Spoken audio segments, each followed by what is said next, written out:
ഞാൻ Thiruvananthapuram rural cyber crime police സ്റ്റേഷനിലെ sub ഇൻസ്പെക്ടറാണ്. പേര് സന്തോഷ്. ഞാൻ ഒരു വളരെ പ്രധാനപ്പെട്ട ഒരു സന്ദേശം നിങ്ങൾക്ക് എത്തിക്കാൻ വേണ്ടിയിട്ടാണ് ഈ മെസ്സേജ് ഇടുന്നത്. ഈ 2 ദിവസമായിട്ട് തിരുവനന്തപുരത്ത് പലർക്കും വാട്സപ്പ് വഴി പരിവാഹൻ്റെ, അതായത് നമ്മുടെ വാഹനത്തിൻ്റെ ട്രാഫിക് വയലേഷൻ്റെ പെറ്റി എന്നുള്ള നിലയിൽ വാട്സപ്പ് വഴി വരുന്ന മെസ്സേജുകൾ വരുന്നുണ്ട്. അപ്പോൾ നമ്മൾ പ്രത്യേകം ശ്രദ്ധിക്കുക. പരിവാഹൻ്റെ ആൾക്കാർ അത് അല്ലെങ്കിൽ നമ്മുടെ MVDയുടെ സൈറ്റിൽ നിന്ന് നമ്മുടെ SMS വഴിയാണ് മെസ്സേജസ് വരുന്നത്. വാട്സപ്പ് വഴിയുന്ന മെസ്സേജിൻ്റെ കൂടെ ഒരു APK ഒരു ആപ്ലിക്കേഷനും കൂടി ഒരു ഫയലും കൂടി അയക്കാറുണ്ട്. അത് ഡൗൺലോഡ് ചെയ്യാനാണ് അവർ പറയുന്നത്. ഇത് ഡൗൺലോഡ് ചെയ്തിട്ട എല്ലാ ആൾക്കാർക്കും സാമ്പത്തിക നഷ്ടം ഉണ്ടായിട്ടുണ്ട്.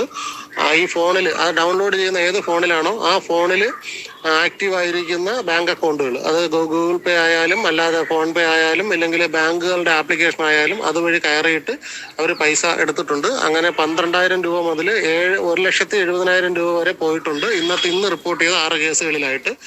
വളരെ സങ്കടകരമായ അവസ്ഥയാണ്.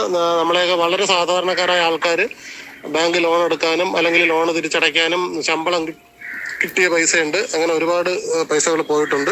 വളരെയധികം ശ്രദ്ധിക്കുക. വാട്സപ്പിൽ വരുന്ന മെസ്സേജുകൾ വളരെയധികം നമുക്ക് അറിഞ്ഞുകൂടാത്ത വരുന്ന നമ്പറിൽ നിന്ന് വരുന്ന ഒരു മെസ്സേജുകളും ഒരു സാധനങ്ങളും ക്ലിക്ക് ചെയ്ത് നോക്കരുത്. അതുപോലെ തന്നെ പ്രത്യേകം ശ്രദ്ധിക്കുക. ഈ വാഹനത്തിൻ്റെ പെറ്റി SMS വഴി മാത്രമേ വരാറുള്ളൂ. വാട്സപ്പ് വഴി വരുന്നത് മുഴുവൻ ഫേക്കാണ്. എല്ലാവരും ശ്രദ്ധിക്കുക. Thank you.